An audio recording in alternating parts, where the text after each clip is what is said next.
Hello. Hello, welcome to Fry's Corner Bar. How's everyone doing tonight? It's midnight. Because we're prepared to go to Puerto Rico, we thought we'd get warm before we left. Actually, we were supposed to have Bernie Sanders here tonight to be our guest, but it seems like he's everywhere else but here. So we thought we would give it a shot. And anyway, welcome. We're on our virtual travel series to Puerto Rico, and we're making some Puerto Rican fish tonight and a nice Puerto Rican pina colada. So wait 1 second. Okay. Yep. So I am also testing out yet another streaming platform. So I just want to make sure, again, like we've done the last few times, if you can just say something in the chat to let us know that you're here, that would be great. And we can go from there. So I'm hoping it's working. So if not, oh well. Oh well, we're just talking to ourselves. It's like when I do virtual training in a room by yourself and you're talking to yourself. So, so I'd like to welcome. There's a few new people that are possibly joining us. The lady from Lowe's who checked me out today. Thank you very much. She did a great job. The lady from Blanchard's when I went up there to pick up something. And who else? Oh, Superior Fish. Tonight we're actually making a Puerto Rican fish dish. And down at Superior Fish in Hummerock, the guy gave me this really nice fillet of cod. It was actually a captain's cut. It was exactly what I was looking for.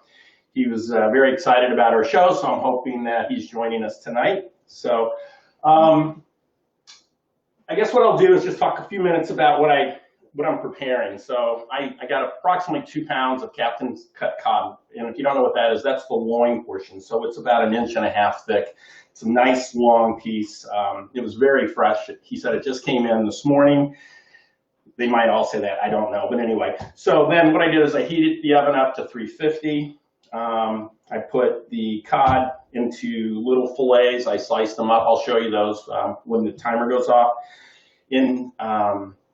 On that, I put some pats of butter across the top, a tablespoon of lime juice. I kind of spread that around, 1 clove of garlic that I diced and smashed up real well, and then a 1/4 cup of beer, Heineken beer. I don't use a light beer or anything like that because I'm looking for the full flavor, and it's not necessarily about the carbs, it's about the flavor.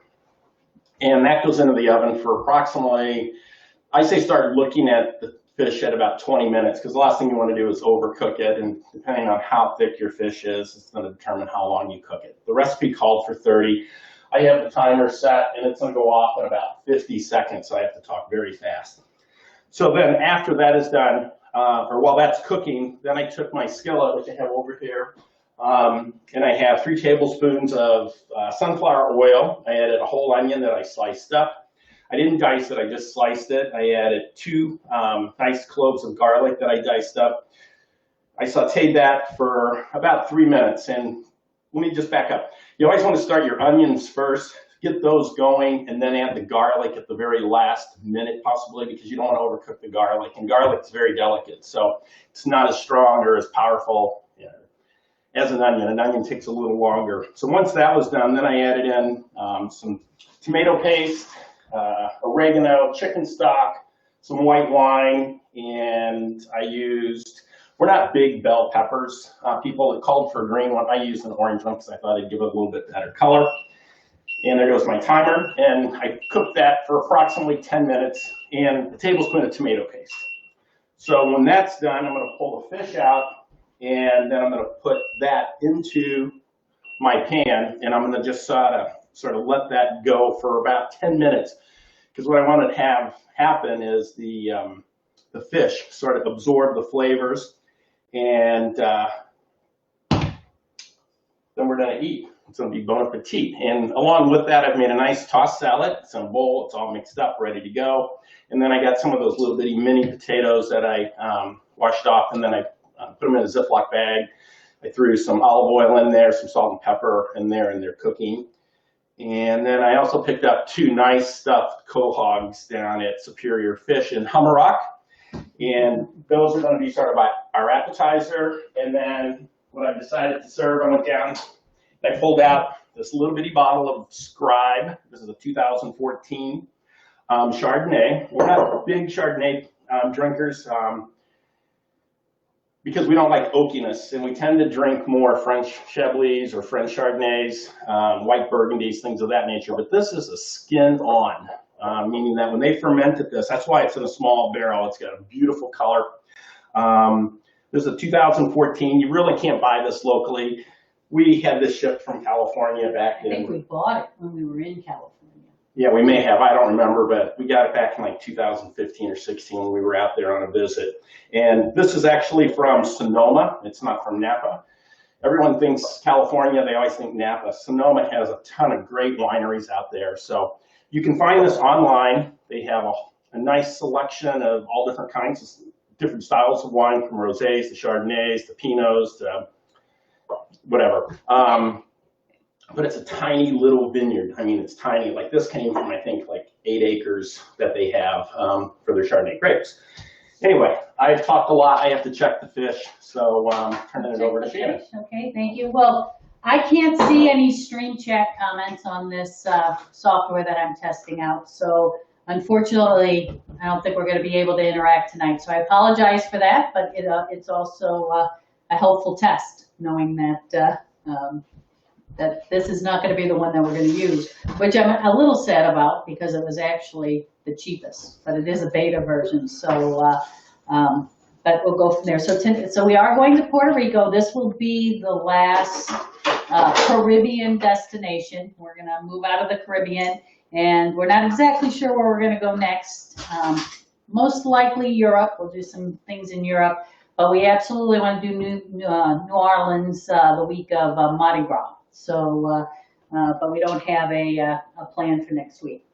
So this recipe for the Pina Colada is actually the original Puerto Rican recipe. This recipe originated at a Hilton in Puerto Rico in the 50s. So I'm going to use their original recipe. Pina Colada actually means strained pineapple. So the base for this drink is pineapple juice. Recommend, fresh pressed pineapple juice if you have a juicer. If you don't, and you're going to buy pineapple juice, make sure you get unsweetened, because you want the drink to, there's a lot of sweetness in the cream de coco that we're going to add, cream de coconut. So I am adding 12 ounces because I'm making 2, so a regular one calls for 6. So this is 12 ounces of pineapple juice. This is a blender drink, so I'm just putting everything right into the blender. And then I am going to add 4 ounces of rum. So the recipe just calls for, a single is 2. So I'm doubling that up. So we're going to do 4.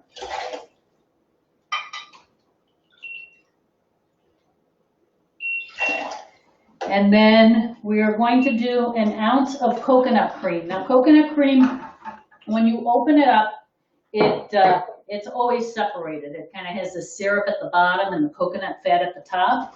So I always transfer that into a bowl. And what I do then is I use the immersion blender to just stir it up to make it nice and creamy. Once you do it, I had opened this up at the beginning of the week to test the recipe, and it really didn't need to be re-emulsified because it's pretty emulsified. Now this is very sweet, and a can has, I think, about 15 ounces in it, so there's a lot for your cocktails. But I'm going to measure this out. So so I'm going to put 2 ounces in for these 2 cocktails. Just going to spoon it in, and as you can see, it's very thick. It's also very sweet. Mike has been using this in his protein shakes. He's been making some protein shakes with bananas and the coconut cream and the pineapple juice and fresh pineapple. That in the container, and then I'm going to use the same jigger, and then we are going to use 2 ounces of heavy cream.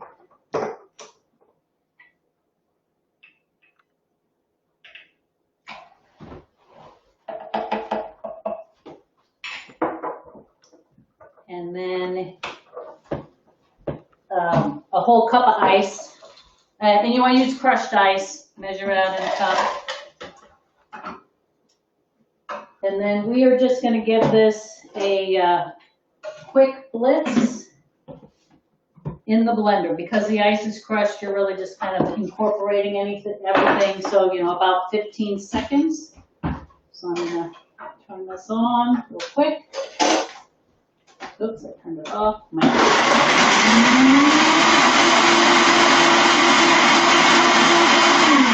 I think you're scaring the cat. Scaring the cat, did she run off? Oh, she moved her paw. And that is your pina colada. Now, I love pina coladas, but I can only drink one.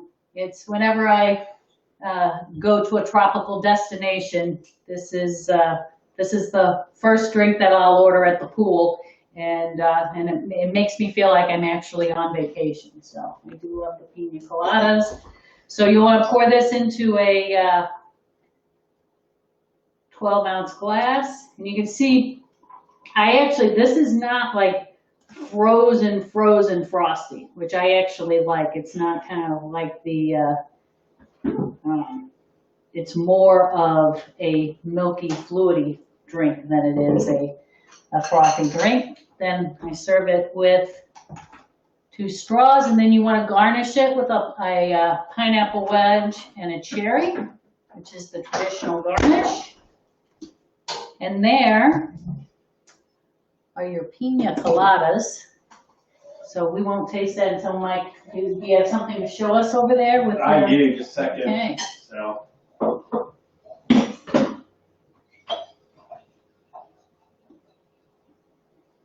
Move this so we can see. So I just wanted people to see, the nice color of the Chardonnay. It's like peachy and pineapple-y. It absolutely looks like, I wish I had the pineapple juice, because Oh my gosh, it looks like it's just got such great smells to it and flavor. I want to try this before we try the... Yeah, so everything looks pretty much done over here, so cheers. I love you. Cheers, everyone. Oh, that's really good. Yeah. Okay, why don't you bring the fish over so you can show everybody what it looks like. If you hold it up here. Okay. Can you guys see that? Yeah. All right, so I'm letting this broth just sort of flavor out the fish, and I have onions, and you can see the orange peppers that I have in there. I didn't put, well, I did. I put the whole third of a pepper, I think is what it called for. I think it was a third to a half. I don't mind the flavor of peppers, but I can't necessarily eat them. Yeah, he's not a pepper guy. So let's try this. Okay. Cheers again. Love you again. Whoa. That's a good cocktail.